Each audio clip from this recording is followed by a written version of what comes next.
Bonjour, dans cette série de 3 capsules, nous allons survoler les catégories d'impacts environnementaux considérées dans les analyses environnementales et les enjeux du développement durable.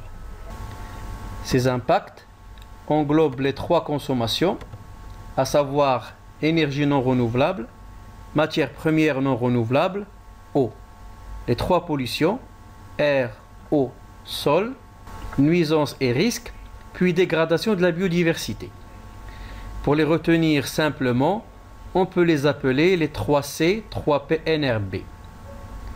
La source des informations présentées dans cet exposé est la documentation du jeu du développement durable développée par CIPE. La présente capsule traite la consommation des ressources non renouvelables. Commençons par l'impact numéro 1, la consommation de l'énergie non renouvelable. Ce graphique illustre les 3 grandes catégories de l'énergie, fossile, renouvelable et nucléaire. Il présente également leurs sous-catégories. Le signe CO2 signifie que la production de cette catégorie dégage du carbone. La lutte contre le changement climatique donne à l'énergie nucléaire une place avantageuse car elle fait partie des énergies qui ne dégagent pas de gaz carbonique. Sur ce dessin, ne figurent pas les énergies de récupération, telles que la combustion des déchets dans les incinérateurs. Ce schéma présente les différents modes de traitement des déchets. Valorisation qui se subdivise en réutilisation, recyclage et valorisation énergétique. Puis élimination qui comporte l'incinération et la mise en décharge. Pour simplifier le schéma, nous n'avons pas représenté le fait que la branche valorisation peut produire elle-même des déchets qui doivent être ensuite éliminés.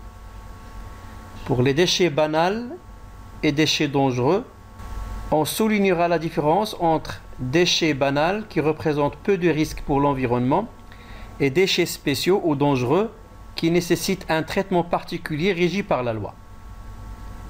On soulignera également que le choix de mode de traitement des déchets résulte d'une analyse à la fois environnementale et économique souvent complexe.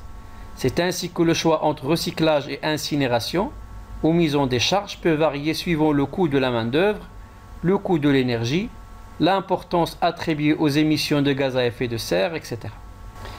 Les déchets végétaux peuvent être valorisés de 2 façons différentes, par transformation en compost ou en biogaz.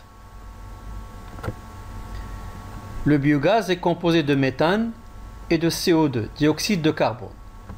Seul le méthane est énergétique. C'est un des composants principaux du gaz naturel. 1 mètre cube de méthane équivaut à 1 litre d'essence.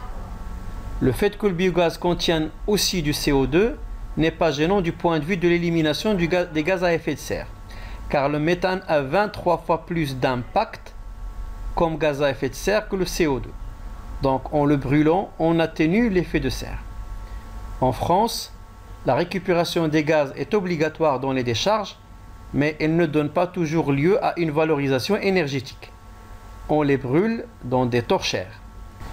Les déchets récupérés à l'issue d'un tri sélectif des déchets putrescibles peuvent être traités dans des digesteurs, bioréacteurs spécifiques, de façon beaucoup plus efficace que dans une décharge.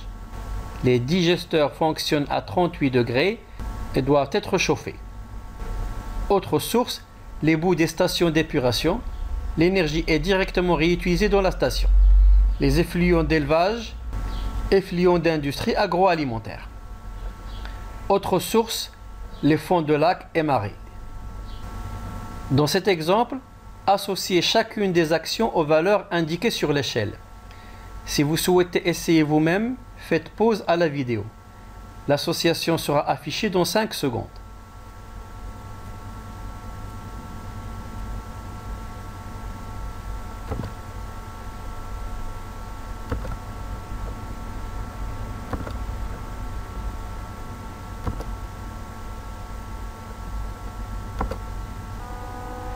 Ce schéma présente le cycle de l'eau. L'eau s'évapore de toutes les étendues d'eau, flaques, océans, etc. On parle d'évaporation. De l'eau s'évapore aussi de la végétation. On parle d'évapotranspiration.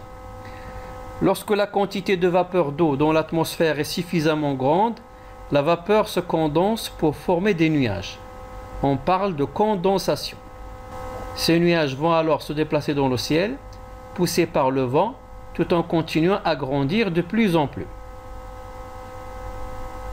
Lorsque les nuages sont trop chargés en eau, celle-ci va retomber sous forme de pluie, de neige ou de grêle. On parle de précipitation.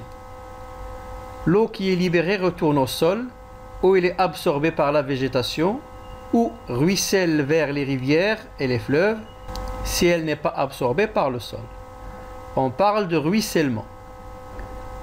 L'eau peut également percoler, pénétrer lentement dans le sol, vers les couches les plus profondes pour alimenter la nappe phréatique et les fleuves et les rivières. On parle d'infiltration. L'eau termine son cycle et se retrouve au point de départ dans une simple étendue d'eau ou dans la végétation. Merci pour votre attention.